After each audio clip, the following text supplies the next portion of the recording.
दाजी जेवला का? अजून लई काम राहिलेत. आभे आलाय तरी बी राहिले वे. त्यो आत्ताशी आलंय.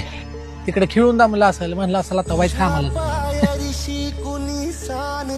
आवा आल्यात ती बघा की, सुट्टी असून घरातली कामं करताय नाही कोणी. करतात. आता ही रेशमी करत नाही वय. अहो ती पोरगी आहे, तिला करणं भागच आहे की. काय का तुम्ही बायकांनी जर स्त्री पुरुष समानता मान्य केली, बिचारी सावित्री मैत्री काय करत. रेशमी कसं काय ना केलं ग? अहो काय नाही, तिथं वरच्या वावरात होते. आभ्याला येताना बघितलं ना म्हणून आले. आणि असं बी जेवणाचा टाइम झालता, संगत जेवलो असतो म्हणून आले. अगं पण अजून आमची लय कामं राहिलं. तू जेवली असतेस की तुझ्या आईवर. आता उगच तुला आमच्यामुळे थांबायला लागणार. तिला थांबवण्यापेक्षा आपणच थांबू की. गावात तरी जेवायचं होतं. उलट तिच्या बर एखादा घास जास्तीचा.